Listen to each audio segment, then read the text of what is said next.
O tema da pregação é o seguinte: aproveitando as oportunidades e passando pelos testes. A Bíblia é bem clara nessas questões. Nós, às vezes, somos provados todos os dias, não somos? Gostaria que ser cristão fosse a coisa mais simples.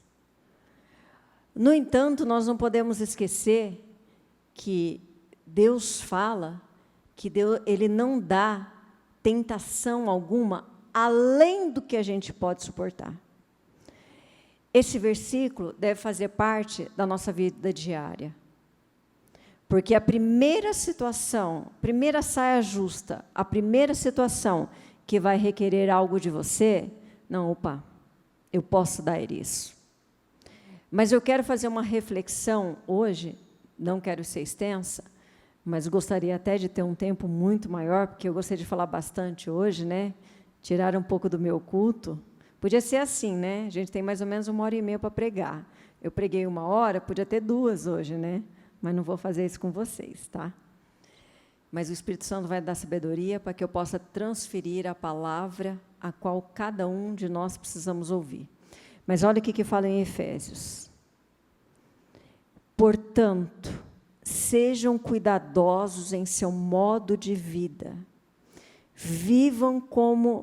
Não vivam como insensatos, mas como sábios. Aproveitem ao máximo todas as oportunidades nestes dias maus.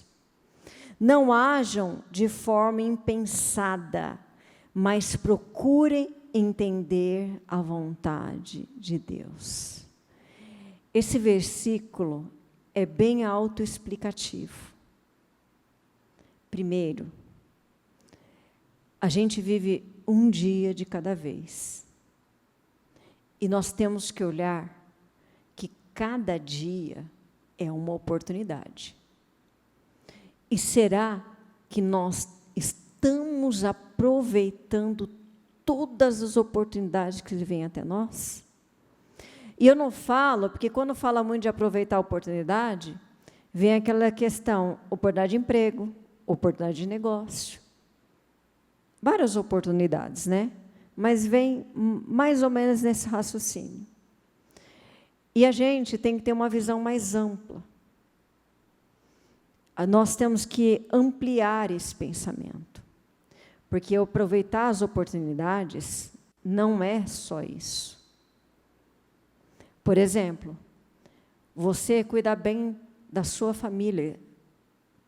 Você ser um bom pai, um bom marido. Você ser uma boa esposa.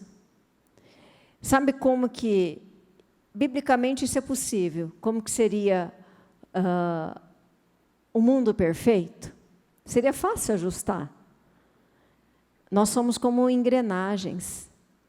Se o marido fosse um bom marido e cumprisse o papel dele, a esposa, segundo o coração de Deus, Provérbios 31, e os filhos seguissem as instruções da palavra de Deus, fossem obedientes, porque se a família é a base da sociedade, se a gente conseguisse ajustar isso dentro do lar, não teríamos um mundo melhor? Teríamos. Mas nós, seres humanos, somos conduzidos pelo que vemos, pensamos e sentimos.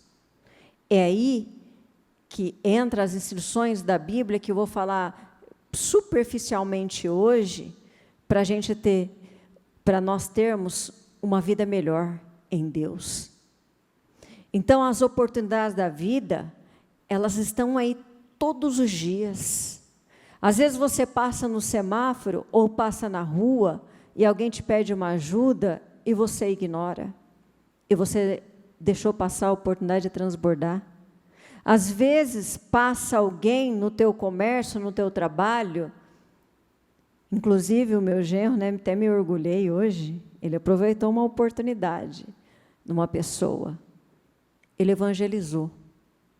E a pessoa saiu, recebeu bem a palavra, que aí repostou na rede social, repostou sim, né? Postou, mas repostou o que ele falou.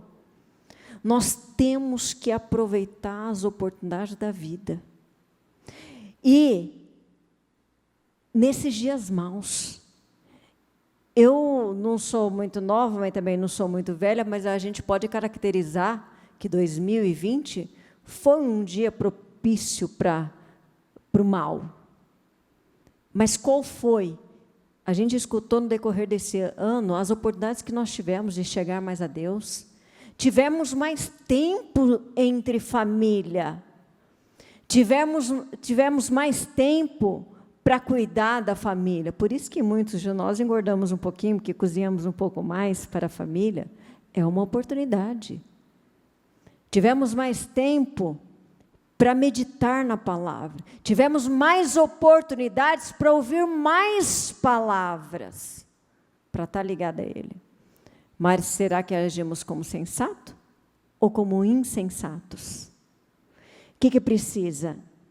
Não ajam de forma impensada, mas procure entender a vontade de Deus. Ontem eu estava fazendo uma clínica e eu estava descendo a escada e o meu filho é muito educado, ele entendeu a atmosfera, mas não entendeu nada, mas ele entendeu a atmosfera. Ele só falou o seguinte: sabe o que você deve fazer? Pense como Jesus agiria no teu lugar e haja como Ele agiria. Olha, eu falei assim na hora, Vitor, você não sabe o assunto, mas a tua resposta amplia para todas as situações. Então, procure entender a vontade do Senhor. Como? O que Ele faria no meu lugar? Essa é a oportunidade. Mas vivemos distraídos, com o coração cheio de rancor, egoístas ou preguiçosos. A gente não vive intensamente dia a dia. Levantar todos os dias e falar, opa, obrigado, Senhor. Você escuta os programas, né? A bispa sempre falando, comece o dia falando, Deus me ama. Sendo grata a Ele, é mais um dia, mais uma oportunidade. Se você não está com o seu trabalho ajustado, a casa ajustada, aí está a oportunidade de fazer a diferença, ser luz, ser sal, que é uma das coisas que nós vamos dar uma pincelada. Agora, isso é aproveitar as oportunidades. Tem muitos outros exemplos. Agora, e passando pelos testes. A oportunidade, quando você perde, você não está evoluindo, você não está crescendo, você não está transbordando, você não está sendo uma pessoa melhor, mas isso não vai impedir você ir para o céu, concorda? Você aceitou Jesus, você é cristão, você não está fazendo a diferença, mas porque você está deixando a vida passar. Tem gente que é exatamente assim, deixa as oportunidades passar, deixa a vida passar, Jesus vai vir, vai morar no céu. E o galardão? E as obras? Mas sabe qual que é o perigo? Nós somos provados, nós somos testados, provados por Deus. Olha o que fala em Salmo. O Senhor prova o justo, mas o ímpio, a quem ama a injustiça, a sua alma odeia. Quer ver o que fala na NVT? O Senhor põe à prova tanto o justo como o perverso, e Ele odeia quem ama a violência. E aí eu pergunto, e se em vez de ser uma oportunidade, porque eu posso ter uma oportunidade de mostrar que eu sou um cristão melhor? Mas e se Deus está me testando? O cristão, quando você aceita o Senhor Jesus, você tem que ter em mente o seguinte, o diabo vai te perseguir. Ele não vai perseguir aquele que está lá no mundo que é dele. Ele quer aquele que anda no caminho da retidão. Porque existe uma batalha entre ele, não Deus com ele, mas a maior batalha do diabo é tirar a gente da presença do Senhor. Então, ele vai lutar. Até porque Deus já alerta que teríamos aflições. E muitas vezes passamos por testes. Nós somos aprovados quando fazemos a vontade de Deus. É aí que pega. Deus, Ele quer que temos uma vida melhor. Mas para termos uma vida melhor, nós temos que ser melhor. E todos nós seremos testados e provados. Todos, gente. O diabo vai criar ciladas e Deus vai permitir, porque nós somos aperfeiçoados na tribulação. Não existe o bom, não existe o melhor, eu sou perfeito, eu já nasci de novo. Não, existe o obediente, existe o prudente, existe o que foge da aparência do mal, existe o que é aquele que não faz a vontade do diabo, mas faz a vontade de Deus. Isso é nos mínimos detalhes na atitude do dia a dia. Alguma delas nós vamos começar agora. Tá? Eu quero que eu coloque... eu já coloquei aqui. Eu faço a minha meditação e eu estava meditando de Mateus 5 a 7. E os 2 últimos versículos de Mateus 7, olha o que fala. Eu achei isso aqui maravilhoso. Quando Jesus acabou de dizer essas coisas, as multidões estavam maravilhadas com o seu ensino, porque eles as ensinavam como quem tem autoridade, e não como os mestres da lei.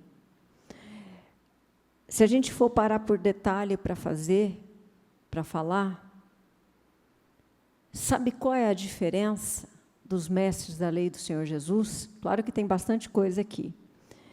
Mas a diferença, os mestres da lei, os fariseus, eles pregavam, engraçado, oravam, eles davam os dízimos, mas eles não viviam, o coração era diferente.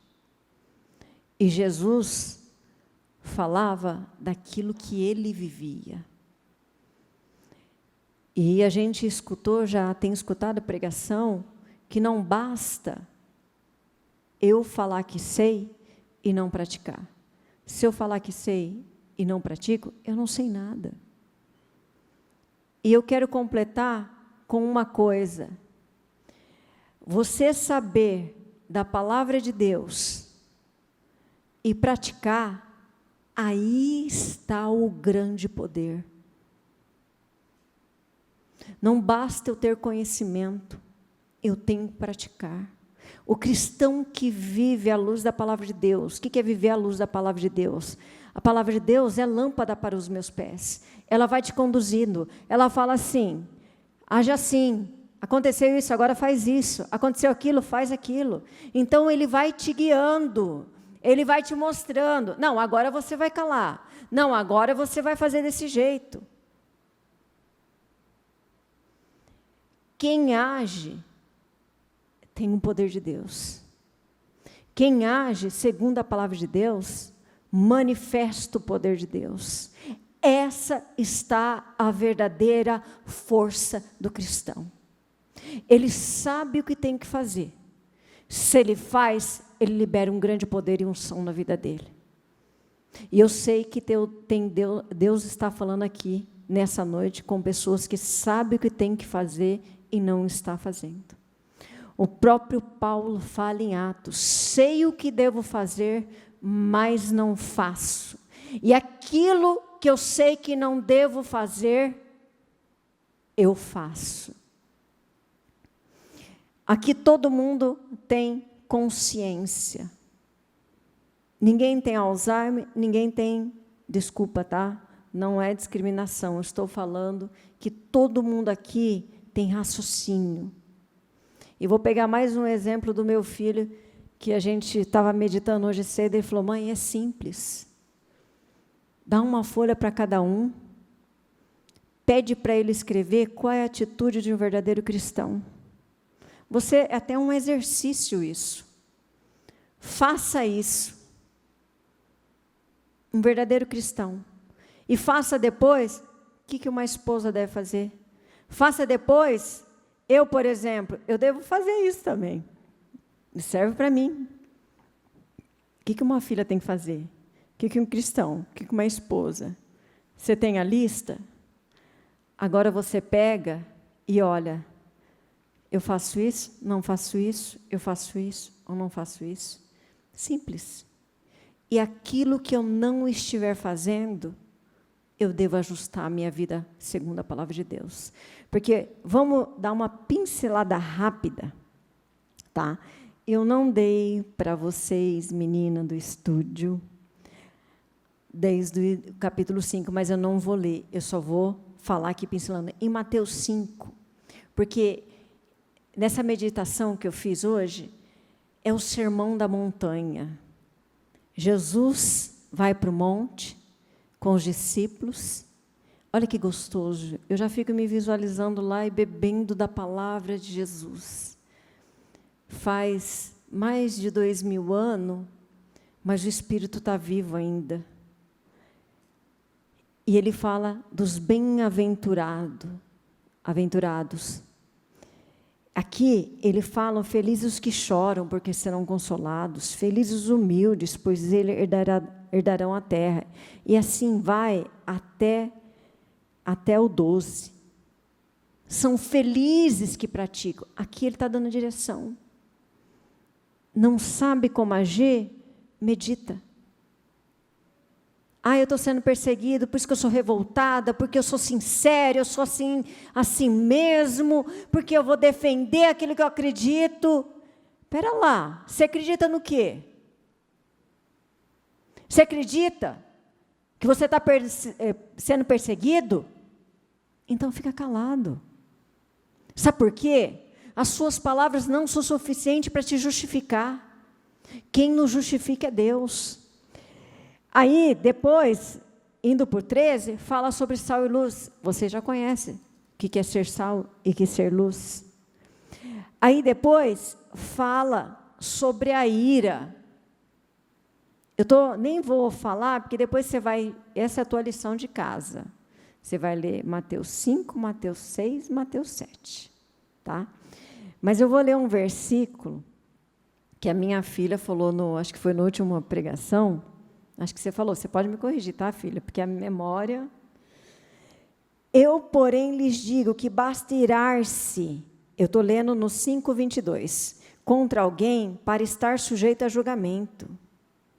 Quem xingar alguém de estúpido corre o risco de ser levado ao tribunal. Quem chamar alguém de louco corre o risco de ir para o inferno de fogo. Gente, a Bíblia nos orienta em tudo. Em casa, não estou falando que eu sou santa e perfeita, não, tá? Não tem nada disso. Mas eu não gosto de ouvir nem de brincadeira. Não estou falando que em casa ninguém fala mal de ninguém, tá? Isso não tem. Mas existe as brincadeiras que a própria Bruna falou na pregação, que o Vitor brincava, chamava você do que mesmo? Gordinhos. E eu acredito que o meu genro e o meu filho pararam de chamar um ou outro de cagão, né? Eu falei, tem tanta coisa bonita para chamar um ou outro. Então, em casa, eu vivo orientando. Me incomoda, entendeu? Ô lindo, ô charmoso, ô grande homem de Deus, vamos falar. Porque há poder nas palavras. Qual é a postura do cristão? Você não deve permitir entrar esses tipos de palavreado, nem que seja um com o outro. Isso é legalidade. Santifica o teu lar através das suas atitudes. Santifica o teu casamento através das suas palavras. E muito menos inadmissível falar de alguém dentro do seu lar. Eu sou templo do Espírito Santo. O meu lar é santo. É um pedaço do céu. Se isso está acontecendo, não é um lar santo. Se isso está acontecendo, Deus não se agrada. A única coisa que afasta o Deus do homem é o pecado. Mas em Isaías 30:15 fala por causa da maldade do povo de Deus, ele se afasta. Você tem um amigo, você tem um que intercede por você 24 horas do dia, que se chama Espírito Santo. E sabe aonde ele habita? Dentro de você. Você é o tabernáculo de Deus. Então, quando você pensa ruim, qual é a primeira? Pensando, sentindo, arquitetando, matutando. Quem que você está entristecendo? Espírito Santo. Quando você exterioriza tudo aquilo que Deus não se agrada, aí a corrente começa a aumentar. Porque além de entristecer a Deus, eu vou entristecer quem está perto de mim. E fora que toda aquela carga negativa está tudo dentro de você. Quando você é cheio do Espírito Santo, age de acordo com a palavra de Deus te ensina, a primeira pessoa beneficiada é você, porque você é uma pessoa leve, você é uma pessoa de autoridade, porque você é praticante da palavra de Deus. Aí é o que eu falei no primeiro culto. A pessoa cheia do Espírito Santo, ela profetiza, acontece. Amém? Agora, pulando aqui, deixa eu só olhar ali o relógio. No 5:39. Eu, porém, lhes digo que não se oponham ao perverso. Se alguém lhe der um tapa na face direita, ofereça também a outra. Você faria isso? Seja bem sincero. Se você não tiver resposta, não precisa falar, mas você faria isso? Levanta a mão. Eu tenho um espírito bem calmo. Eu ando me autoanalisando a cada dia mais, porque eu sempre estou nesse propósito que eu quero mudança. Eu quero finalizar os meus dias de vida, quer eu viva 80, 90, os 120 anos que a bispa tem estimulado, não importa. Mas eu quero que seja progressiva essa mudança dentro de mim. Então, eu procuro me analisar naquilo que eu posso melhorar. E eu já descobri que são pequenas coisas que me tiram, assim, do sério. E eu vou lutar para que isso não aconteça. Porque, sai de baixo. E eu não quero. Meu amigo Espírito Santo, eu quero que ele fique 24 horas comigo. Mas, sinceramente, eu vou falar, eu não sei se alguém já aconteceu isso. Alguém já aconteceu isso aqui? De receber um tapa na cara? E dar outra face? Não aconteceu comigo. Isso não precisa ser no sentido literário, tá? Pode ser também no sentido figurativo. Mas o nosso lar sempre foi fundamentado nas direções e orientações do Senhor. Eu fui criada num lar mais pacífico. E nasci no berço evangélico. Meu avô pastor, minha outra avó materna não era evangélica, mas era uma grande mulher de Deus, era íntegra.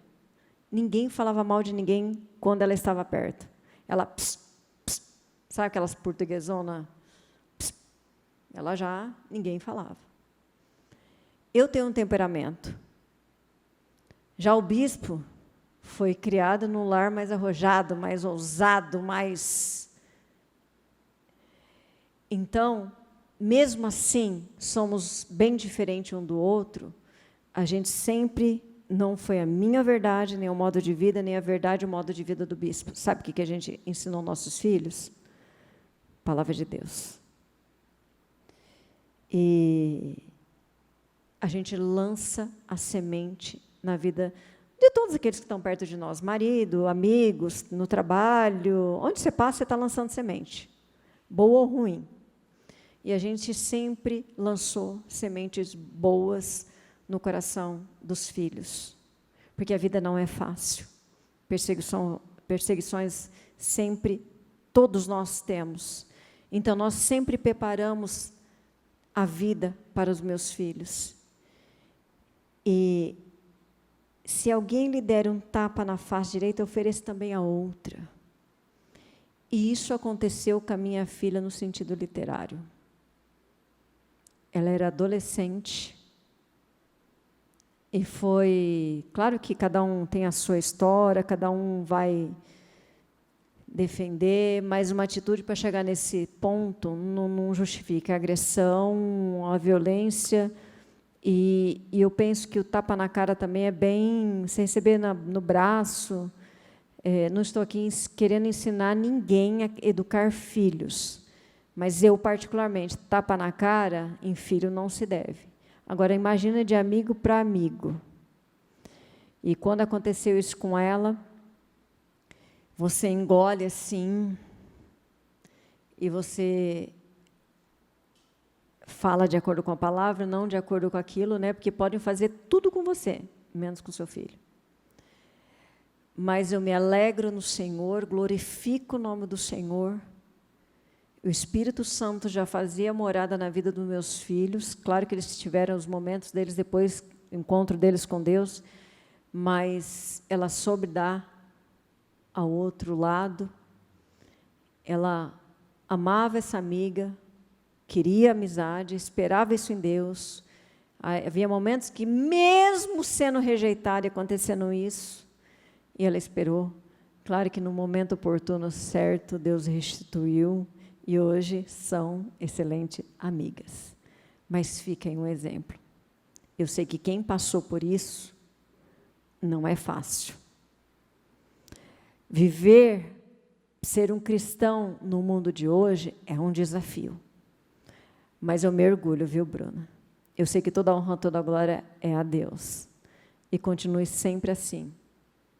Né, fazendo a vontade de Deus e não deixando as nossas emoções falar mais alto. Bom, eu não vou poder me estender muito, mas vamos para o Mateus 7.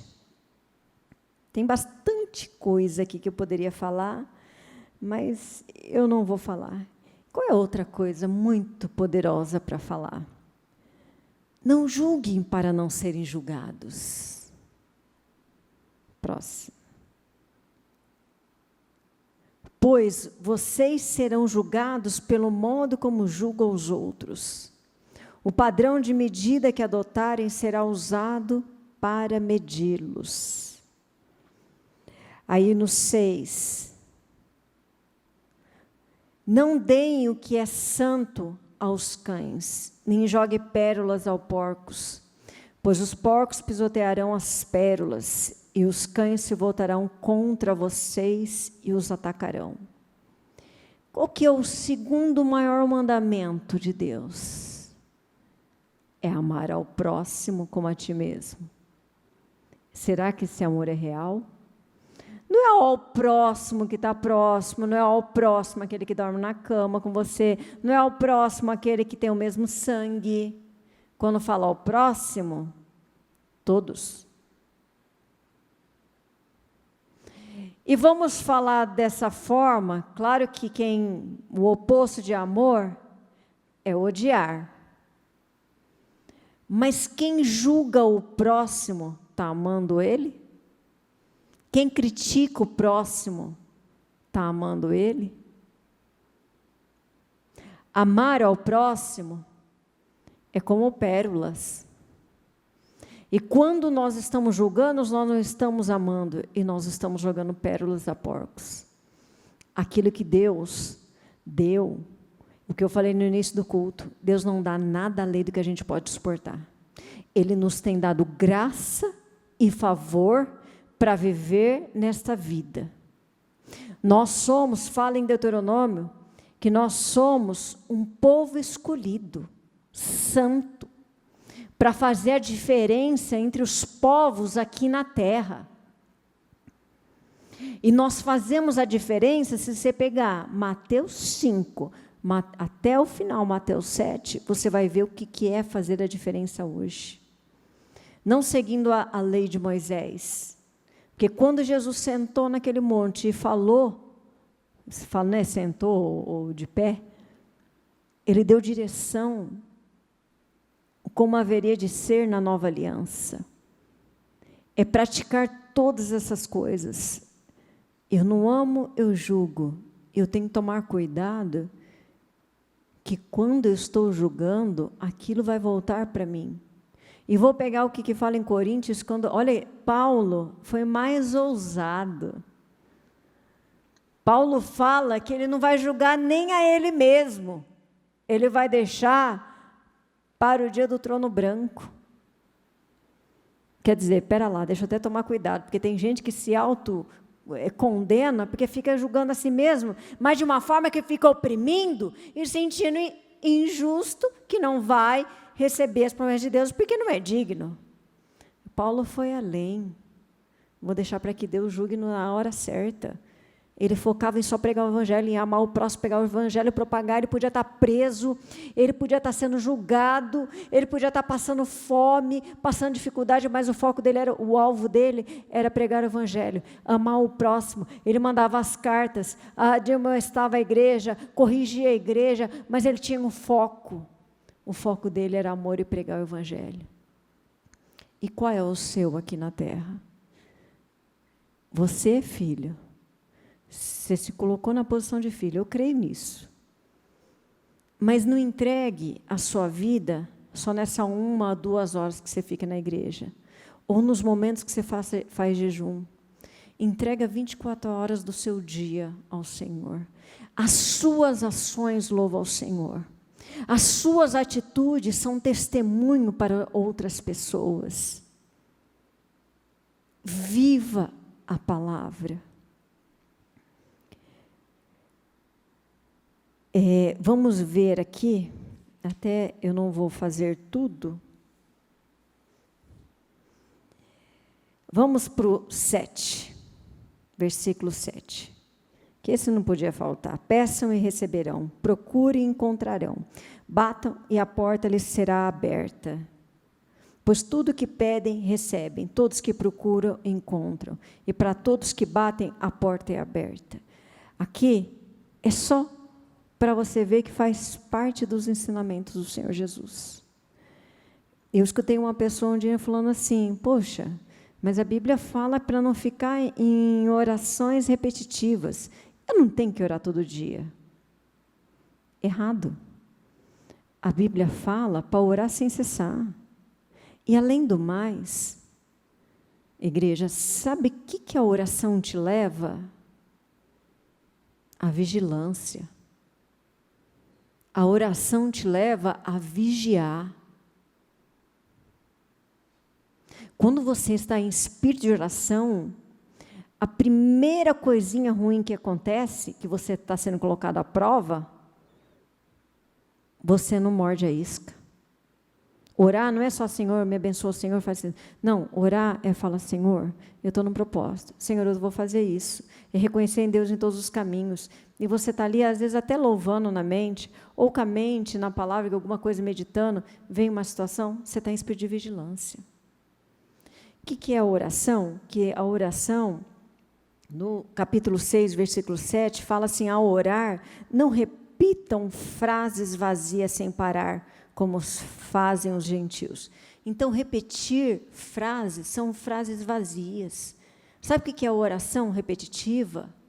É aquela que você não vive a palavra, é aquela que você só quer cumprir protocolo e não um propósito, aquela que você acha que todo dia você vai levantar, Senhor, obrigado pelo dia, abençoa o dia, e que tudo aconteça na perfeita ordem. Essas são as orações repetitivas. Você ora sem propósito, você não ora com a alma, você não ora de forma sincera e simples. É só pegar a passagem dos fariseus e do republicano. Oh, Senhor, obrigado que eu não sou como esse fariseu, que rouba, que mente, mas eu tenho dado dízimo de tudo. ele estava orando para Deus, ele estava orando para os outros verem, e fazendo aquilo que a própria palavra já está nos dando direção, julgando os outros. E o republicano, com o joelho dobrado, nem tinha coragem de olhar para os céus, para Deus. Senhor, tenha misericórdia de mim, meu Deus, porque eu não sou digno. Essa passagem está em Lucas 18. E o que termina? Entre os dois orando, quem saiu justificado da oração? A nossa passagem, nossa pregação não é essa, mas quem saiu justificado na oração? Está vendo como há poder na nossa oração? Está vendo como eu tenho que orar todo dia? Mas é oração sincera, oração com fé, oração que crê, porque você pode dobrar os joelhos. Eu faço até questão de abrir aqui, e eu já coloco vocês de pé. Olha que é poderoso, é forte. A palavra inteira é ungida, ela tem riquezas, ela é o maior mapa do tesouro que vai te levar a andar na Nova Jerusalém, a pisar no solo, na terra prometida. Siga os mandamentos e orientações do Senhor, mesmo que te custe dar a outra face, mesmo que custe você caminhar 1 milha a mais, mas você vai ser colocado entre príncipes, será honrado e será justificado. Olha aqui a diferença. Mas o cobrador de imposto ficou à distância e não tinha coragem nem de levantar os olhos para o céu enquanto orava. Enquanto isso, batia no peito e dizia: Deus tenha misericórdia de mim, pois eu sou pecador. Eu lhe digo que foi o cobrador de imposto e não o fariseu que voltou para casa justificado diante de Deus.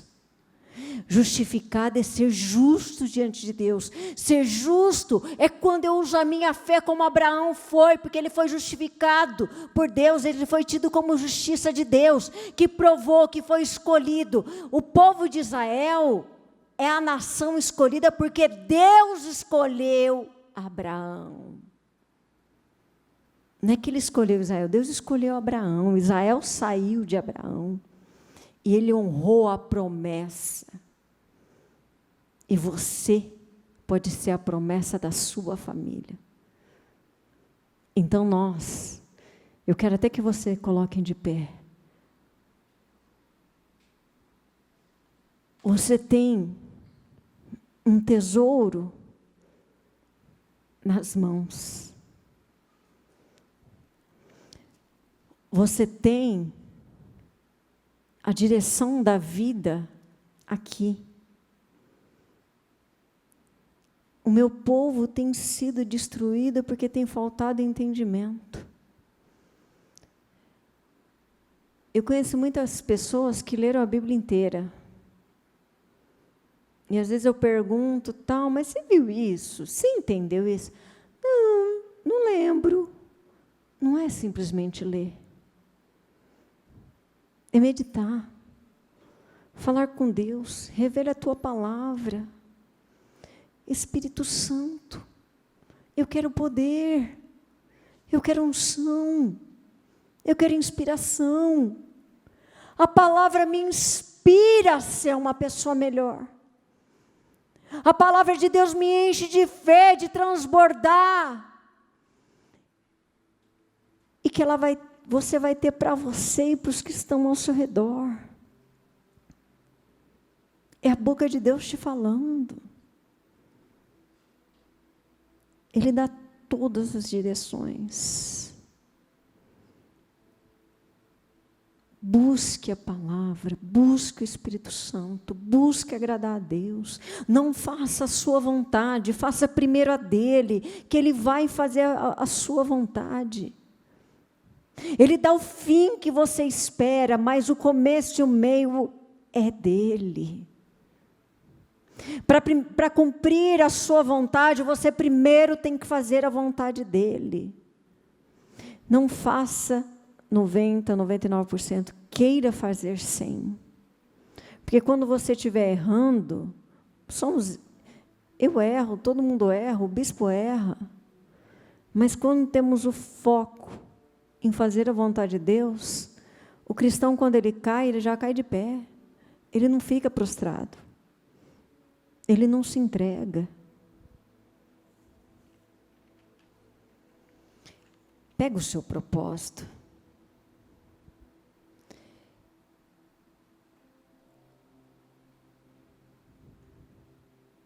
Eu tinha bastante coisa, mas eu vou terminar com o versículo 21 de Mateus 7. Nem todos que me chamam Senhor, Senhor, entrarão no reino dos céus, mas apenas aqueles que de fato fazem a vontade de meu Pai que está nos céus. No céu. Sabe que isso é muito sério, né? Tem um lado bom e tem um lado ruim. Tem muitas igrejas no Brasil.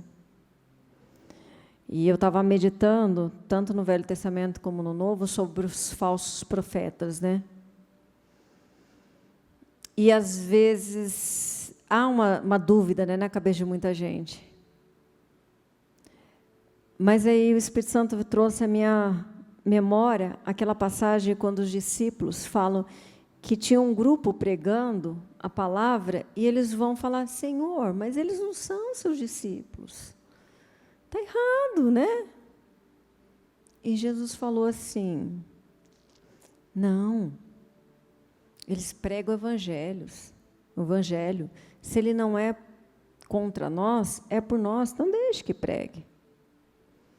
O que são os falsos profetas? É a porta larga. É que tudo pode. Ah, isso aqui não tem problema. Isso pode. Ah, não é bem assim. Eu fiquei chocada. Vocês sabem que sexo fora do casamento é pecado. No namoro é pecado. Quando você faz atendimento com o pastor, quem já passou no processo de namoro e casou, sabe que a gente fala.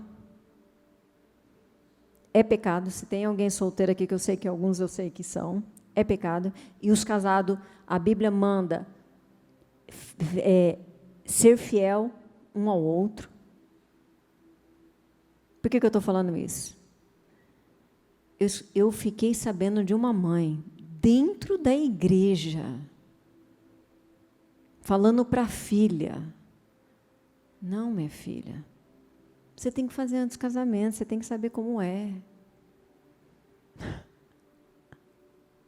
Isso é um falso profeta. Não tem problema, Deus perdoa. Se Jesus vier na hora, vai para o inferno. Porque o único pecado que não tem perdão é a blasfêmia. Mas aquele que vive achando tudo normal, ele nunca vai ter um conserto com Deus, porque hoje é normal. Ah, esse aqui pode, amanhã pode. Ele vai passar uma vida assim. Sabe quando Deus vai santificá-lo? Nunca, não vai dar tempo. Aquele que é santo, santifique-se ainda. Se ele é santo, você tem que ser santo. Sem santificação, ninguém verá a Deus. E fé não combina com pecado. Você sabe o que essas pessoas dentro da igreja que aceitam o mundo dentro da vida dela? São simpatizantes do Senhor Jesus. Crê no que a Bíblia diz, mas não para viver a palavra. Em primeiro lugar, na Bíblia fala que os pastores zelam pela sua alma. A gente sofre quando acontece alguma coisa com vocês. Quando alguém desvia, eu vou falar a verdade, eu choro mesmo. Então, nós temos que pregar a verdade. Em primeiro lugar, a minha maior alegria é abraçar vocês lá na glória. E claro, se vocês têm uma aliança com Deus, é ensinar uma vida de bênção e de paz aqui. Então, vivam a palavra. Sejam praticantes. Não seja só o Senhor, Senhor. Não, praticantes. Ouve, pratica. Ouve, pratica. Ouve. Esquece, medita. Ouve, medita, você vai praticar. Ouve, medita, você vai praticar. É a melhor coisa. Pegue o seu projeto, vamos falar com Deus. Senhor, fale com Deus com a sua alma.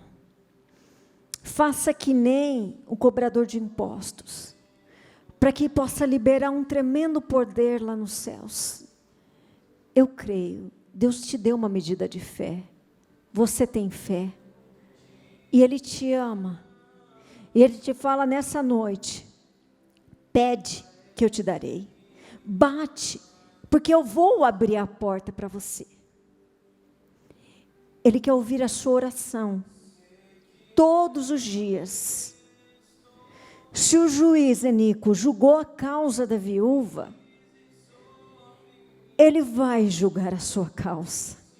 Creia, ore com fé, apresente ao Senhor as suas firmes razões, os seus motivos, e que os seus motivos seja a sua fé, a palavra.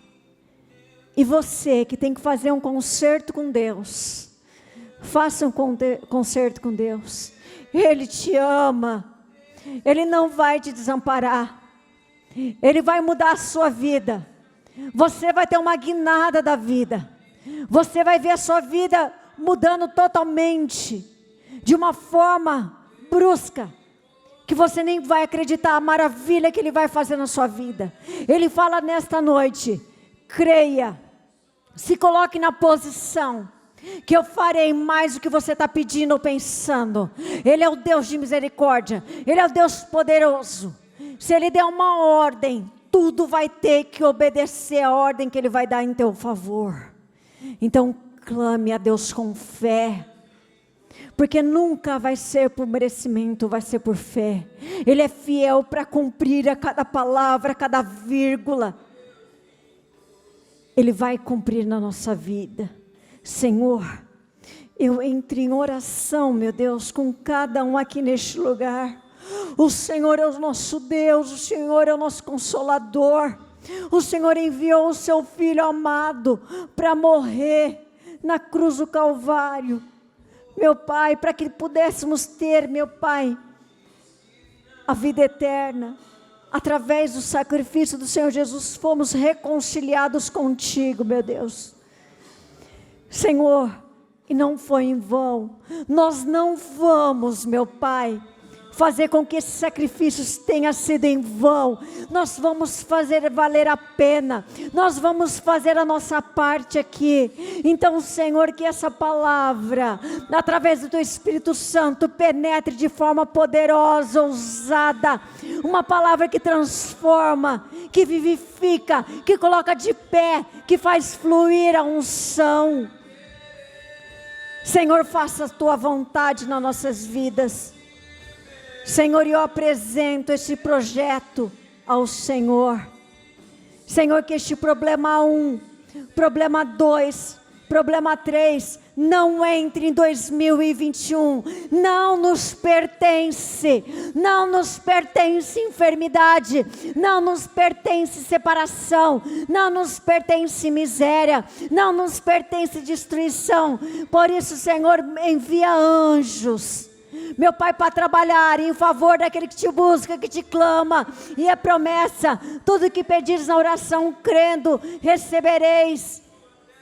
Tudo que pedires em teu nome, o Senhor fará. Por isso, meu Pai, nós pedimos, em nome do Senhor Jesus, cura as enfermidades, restaura os casamentos, levanta esta empresa, Senhor, que o documento seja liberado, que a causa seja julgada, meu Pai, em nome do Senhor Jesus. Eu não sei o que está escrito, mas uma coisa eu sei, meu Deus, o Senhor é maior que esses 3 problemas. Se o Senhor tocar na terra, a terra derrete. Então, meu Pai, toque no problema 1, toque no problema 2, toque no problema 3 e consuma, meu Pai, esses problemas da vida de cada um. Erga para cima o seu projeto e repitam comigo: eu creio que 2020 vai encerrar E o problema 1, e o problema 2, e o problema 3, aqui eles vão ficar. Porque o meu Deus vai consumir todos esses problemas. Essa é a minha fé. Que 2020 vai finalizar como o melhor ano da minha vida. E 2021 eu entrarei sem esses 3 problemas. Você crê nisso? Você toma posse da sua vitória com fé? Então vamos louvar o Senhor.